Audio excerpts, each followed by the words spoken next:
everyone. I am Dr. Nupur and we have with us Dr. Varsha Ojha. Dr. Varsha is a practicing obstetrician and gynecologist based at Prime Hospital, Dubai. She brings to her an enriching experience in this field and she has been working in Dubai for more than 10 years now. Is that right? Yeah, good morning, Nupur, and good morning, everyone. Yeah.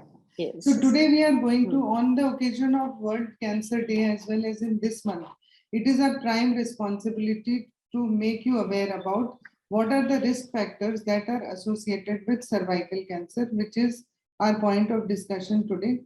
It is important to understand risk factor because only when we know that what are the risk causing factors, we can work towards them.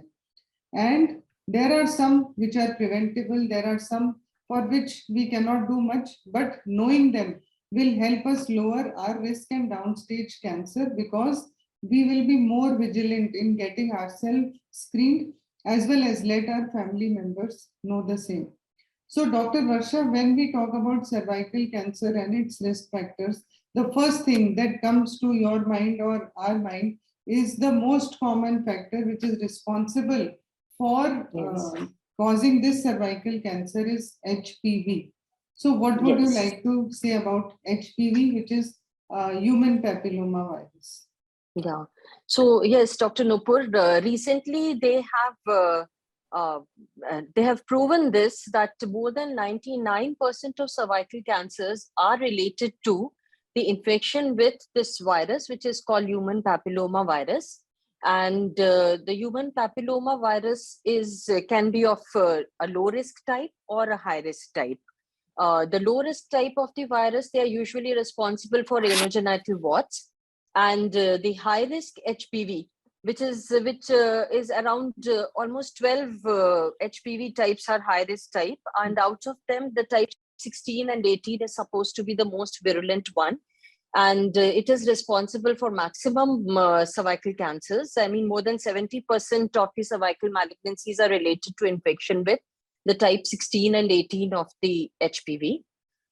So now they say that more than 99% of cervical cancers are related to infection with HPV. So coming to the mode of spread of HPV, Dr. Nupur, the mode of spread is via intimate sexual contact. And any kind of sexual contact, it can be vaginal, it can be anal, it can be oral, or even sharing of sex toys can lead to the spread of this virus. They say that, in fact, most of the sexually active females, more than 80% are exposed to HPV in their lifetime. But the HPV, it clears on its own. The body has the capacity to fight with the infection. Our immune system fights with the infection, and most of the times the HPV is gone over a period of 2 years.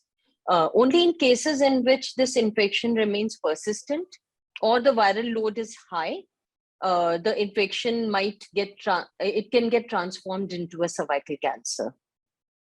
So now that we know that HPV is the most common cause of cervical cancer, almost 99%, as you said, we can work towards its prevention. We can detect HPV in the cervical cells.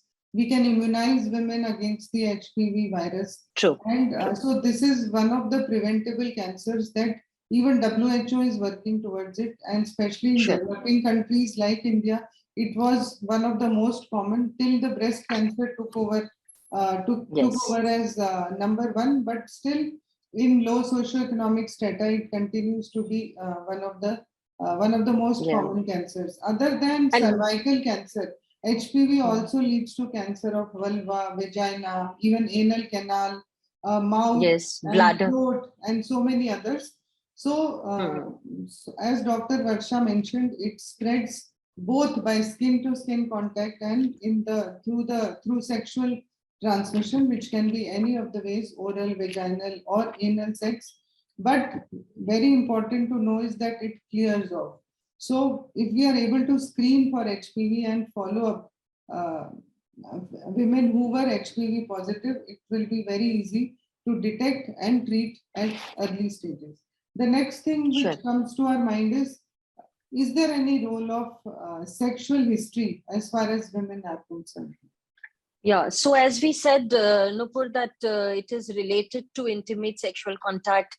The risk of progression into cancer is more if the viral load is high. The risk of progression into cancer is more if the virus is persistent in your body.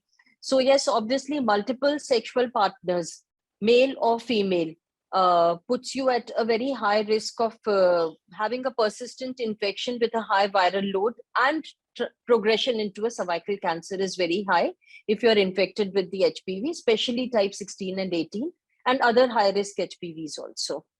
Yeah. So yes, definitely multiple sexual partners, starting sexual life at an early age, all these puts you at an increased risk of getting cervical cancer. So these people should be more focus of interest when we are looking for screening and detecting the disease at an early stage and treating it at an early stage. Yeah. So, and that is why HPV vaccination administration is advocated when you are not sexually active. So at the time of adolescence is the best time to take this vaccine before you are even exposed to the HPV virus. So even studies have proven that women less than 18, that is early age at intercourse or early marriage, poses them to a higher risk. Next in line is what about low immunity, people with immunodeficiency or a weak immune system? How does their body react to any cancer? Yes, see, any viral infection, our body has the capacity to fight with it. The body develops a cell-mediated immune response, which fights with the virus, and most of the times the virus clears on its own. So anyone who has an immunodeficiency state, now immunodeficiency could be related to infection with HIV, AIDS. We know that it is an immunocompromised disease. Anyone who has an autoimmune disease, who is on immunosuppression for a long time, patients of organ transplant who also are on immunosuppression for a long time, and even pregnancy. Pregnancy is supposed to be an immunocompromised state in females. So all these patients, they are more at risk of having a persistent HPV infection if they get exposed to it, and this can get transformed into cancer. They are at more high risk of cancer transformation. Yeah, so these high-risk people, if you fall into any of these categories, get yourself screened as recommended by your doctor. Next in line comes the risk of smoking. And is there any correlation between smoking and cervical cancer? True. Again, smoking actually increases your risk 2 times to have a persistent HPV infection. The infection doesn't clear off, and to have cervical cancer. So smoking also is a very important risk factor. And anyone who gets, who comes to us and is found positive for high risk of HPV or has any abnormal changes in their pap smears, we recommend them to quit smoking, because that increases their chances of getting a cancer. So any correlation with pregnancy or history of pregnancy, no pregnancy? How does it? As we said that HPV is sexually transmitted, it is now defined that HPV is a sexually transmitted infection and cervical cancer is a sexually transmitted disease. So pregnancy, early pregnancies, getting multiple childbirths, multiple pregnancies, all these increase your risk of getting cervical cancer somehow. Dr. Harsha, maybe any relation? Maybe it is related to increased chances of getting exposure to the HPV virus, more number of more sexual intercourse, the viral load increases, the virus is not clearing off in between. That also could be one factor. And as we said, that use of condoms, it prevents STDs. The spread of infection, HPV and STDs. So probably multiple pregnancies, not using condoms, it causes a persistence of infection and a high viral load. Any role of diet or a socioeconomic strata? Low socioeconomic status again puts you at an increased risk of HPV infections and cervical cancers. This could be related to the diet also, because good diet, good balanced diet, taking more of antioxidants in your food, more of fresh fruits, vegetables, it strengthens your immunity. It helps you in fighting with the infection. So low socioeconomic status again puts you at a high risk, and lack of balanced diet again puts you at a high risk of getting cervical cancers related to HPV infections. So there has been a lot of controversy when women take hormonal pills or oral contraceptive pills, OCPs, for birth control. Yeah. And many a times they would not like to take even when you prescribe OCPs for whatever indication. So what is the direct correlation between contraceptives and the risk of cervical cancer? There has been found a direct correlation, Nupur, between the use of oral contraceptive pills and the number of years you have, the number of years you have used the oral contraceptive pills. It increases your risk of getting cervical cancer. If the oral contraceptive pills are used for more than 5 years, you're at a high risk of getting cervical cancer. But once you stop using the pills, after a period of 10 years, your risk is again back to normal.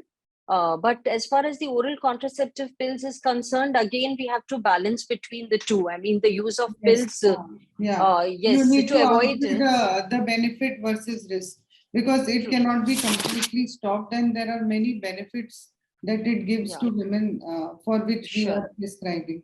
So it is not a blanket statement that it should not be used. Everything has pros and cons. And we need to, your doctor should decide that what is best for you or not, and when should you be screened for a pap smear. Definitely. There brings the role of regular screening. So even if you're using these pills and all, you are screened regularly. You get your pap smears done regularly so that it can be detected at an early stage in case there is any abnormality. So yeah, this is one of the cancers that takes a very long time. Usually we hear that cancer has spread very fast. It was diagnosed, and when we got to know, it was stage 3, stage 4. But this is one of those that will take, even from pre-malignant lesion, for it to convert to malignancy will take almost 10 to 15 years. So there is a lot of time. We don't have to wait for symptoms to develop and get the screening done. So, Dr. Varsha, the last thing which comes to our mind is family history. A lot of times people are worried that in my family, this person had cancer. So what is the relation between family history and cervical cancer? Yeah, family history is important for many cancers.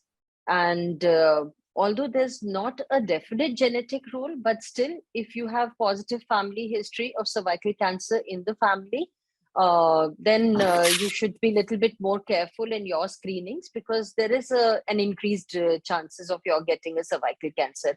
Although we say that yes, cervical cancer is definitely a sexually transmitted disease, and the most important risk factor is HPV infection, but yes, genetics also definitely plays a role in that as well.